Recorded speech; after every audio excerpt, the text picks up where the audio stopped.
A few moments later. Assalamualaikum warahmatullahi wabarakatuh.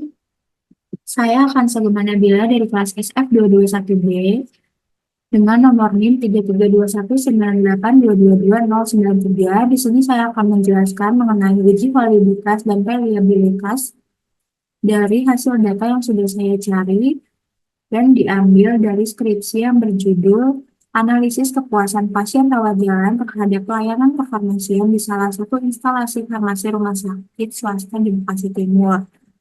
Nah, di sini sudah ada datanya. Saya mengambil 40 responden dari 31 pertanyaan yang sudah saya buat dan saya ambil dari instrumen skripsi tersebut.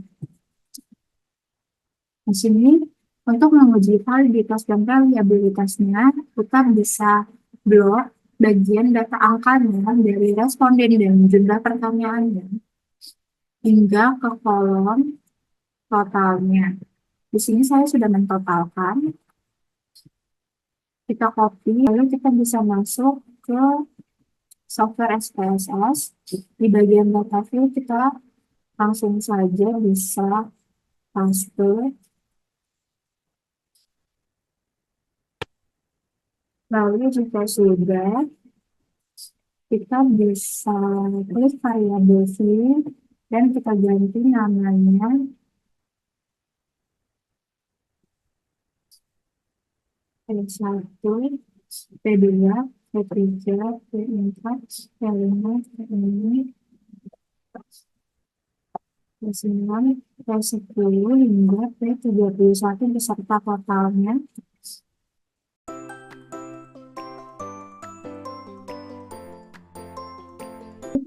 P31 dan yang terakhir total. Lalu juga kita ubah bagian desimalnya. Ini menjadi 0.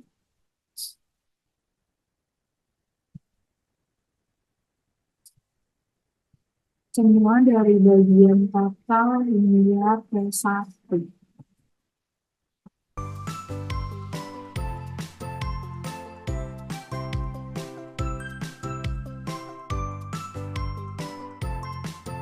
Jika sudah, kita balik lagi ke bagian data view dan kita lanjutkan untuk menguji validitasnya.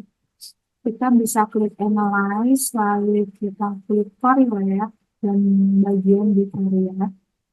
Dan kita pindahkan data yang garis kiri P1 hingga total dan kita blok ke bagian sebelah kanan atau variabel. Untuk uji validitas, total kita masukkan, lalu kita klik akhir. Maka di sini muncul data uji validitas.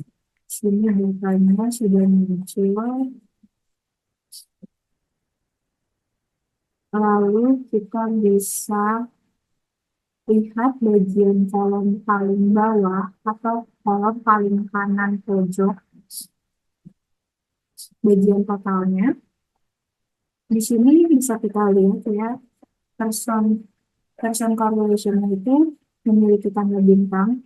Ini bisa diartikan jika data valid. Namun menurut ini ya, R hitung harus lebih besar dari R tabel. Bagaimana menentukan R tabelnya? Di sini karena N itu 40, maka kita cari R tabelnya itu N 40 berkurang 2 sama dengan 38, yaitu 0,3120. Kenapa kita ambil yang ini? Karena kita ambil yang errornya itu 5% atau yang 0,05.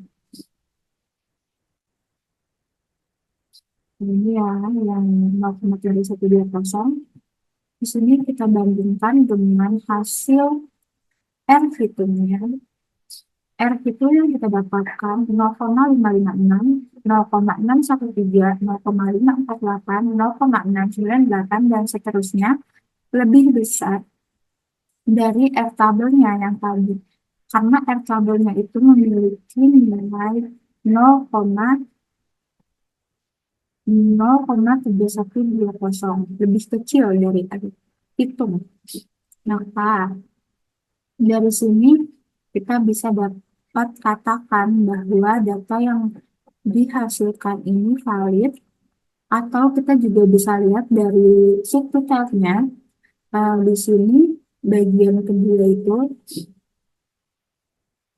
harus lebih kecil dari 0,05.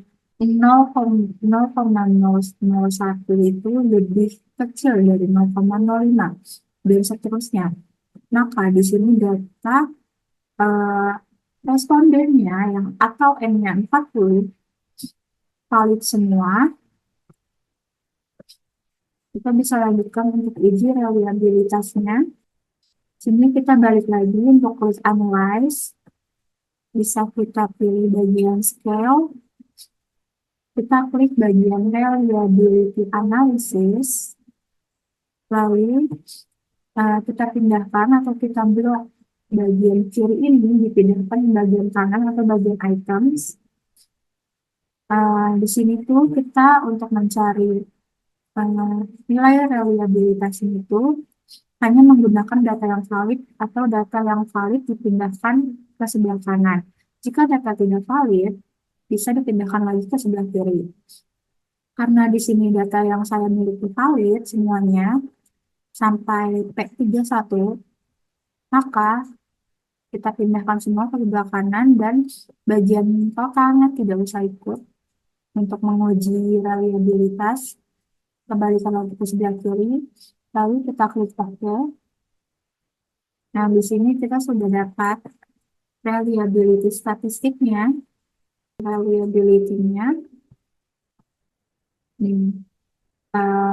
Reliability yang kita dapatkan atau Cronbridge alpha-nya itu 0,945 dan dengan total pertanyaan 31 pertanyaan ini valid semua.